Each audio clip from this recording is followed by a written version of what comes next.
महाराष्ट्राचा आवाज आपल्या हक्काचा। अंबरनाथ पार्लेगांव में खुल चुका है एक ऐसा प्रीमियम रेस्टोरेंट जहां आपको मिलता है डिलीशियस फूड साथ एक कॉजी इंटीरियर का आनंद। Welcome to noon to moon. हर कॉर्नर आपको अपने एक अलग वर्ल्ड में ले जा सकता है। फैमिली मीटअप्स, गैदरिंग्स या अपने special dinner, non veg to veg, इनके मेन्यू में आपको हर तरह के डिलीशियस मिलते रहेंगे। इसलिए स्पेशल सिंधी डिशेस, जहाँ आपको मिलेगा एक वाइड वैरायटी ऑफ डिशेस, हर एक टेस्ट बर्ड को सॅटिस्फाय कर सके। नवा आवाज महाराष्ट्र न्यूज चॅनल मध्ये आपले स्वागत आहे। तर पाहूया आजच्या महत्त्वाच्या काही घडामोडी। एक मिनिट दादा,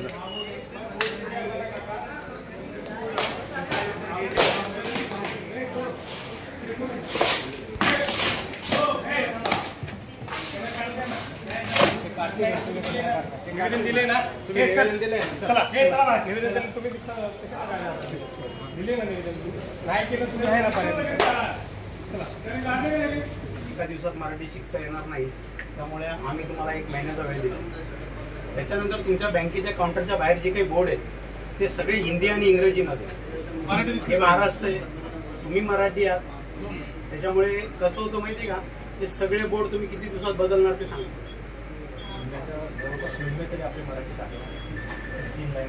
जे आहेत ना ते आत्ताच्या आत्ता काढून टाका, लगेच काढून टाका, ताबडतोब सध्या बोर्ड आम्ही काढून टाकू।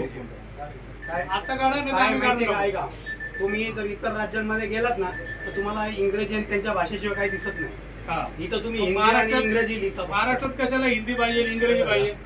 नाही, हिंदी इंग्रजी असा राज्य शासनाचा पण आदेश आहे। आम्ही बोलत नाही, शासन बोलतो।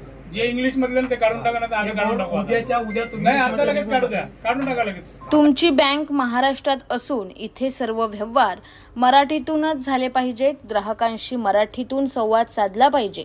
तसंच बँकेतले फलकही मराठी झाले पाहिजेत। 1 महिन्यात जर मराठी दिसली नाही तर कानाखाली आवाज काढू, असा इशारा मनसेने आज उल्हासनगरच्या स्टेट बँक ऑफ इंडियाला दिलाय। मनसेचे जिल्हाध्यक्ष बंडू देशमुख यांच्या नेतृत्वाखाली शहराध्यक्ष संजय घुगे, कल्पेश माने, सचिन बेडके यांच्यासह अन्य कार्यकर्त्यांनी स्टेट बँकेत जाऊन ब्रँच मॅनेजरची भेट घेतली आणि आपल्या मागण्यांचं निवेदन दिलं। तसंच तुम्हाला 1 महिन्याचा वेळ देत असून सगळे अपेक्षित बदल झाले नाहीत तर मनसे स्टाईलने आंदोलन करण्याचा इशारा यावेळी देण्यात आलाय। यामध्ये हे लोक महाराष्ट्रामध्ये धंदा करतात। बँकेचं नाव state bank, Maharashtra bank, Punjab national bank असे विविध नावं आहेत आणि यांचे सगळ्यात जास्त ग्राहक जे आहेत ते मराठी आहेत। असं असताना या बँकेमध्ये मराठी भाषेचा अपमान केला जातो, मराठी भाषेला डावललं जातं। सन्माननीय राजसाहेबांनी गुढीपाडव्याच्या मेळाव्यामध्ये सांगितलं होतं की तुम्ही तुमच्या बँकांचे बोर्ड बदला, ते मराठीत लावा आणि तुमच्या बँकांमध्ये जे काही कर्मचारी काम करतात त्या कर्मचाऱ्यांना मराठी भाषा आली पाहिजे। कारण इथे येणारे सिनियर सिटीजन असतील की वरिष्ठ म्हणजे ज्येष्ठ नागरिक आहेत किंवा इतर लोक आहेत, त्या सगळ्यांनाच हिंदी किंवा इंग्रजी येत नाहीत, त्यांच्याशी तुम्ही मराठी बोललं पाहिजे आणि त्यांचा अपमान होणार नाही याची काळजी यांनी घेतली पाहिजे। परंतु सातत्याने मराठी भाषेला डावलायचं, हिंदी आणि इंग्रजीला प्राधान्य द्यायचं, या लोकांनी सातत्याने हे चालवलेलं आहे। पण यापुढे या गोष्टी खपवून घेतल्या जाणार नाहीत। आम्ही स्टेट बँकेला 1 महिन्याचा वेळ दिला आहे की या सर्व कर्मचाऱ्यांनी 1 महिन्यामध्ये मराठी शिकावी आणि मराठीत बोलावं। जर 1 महिन्यानंतर यांच्या बँकेमध्ये आम्हाला मराठी भाषा दिसली नाही किंवा मराठीला प्राधान्य दिसलं नाही तर राजसाहेबांनी जसं सांगितलं कानाखाली आवाज काढा, तसा आवाज कानाखाली काढला जाईल। बातम्या पाहण्यासाठी चॅनलला सबस्क्राइब करा, बेल आयकॉनवर क्लिक करा आणि रहा सतत अपडेट।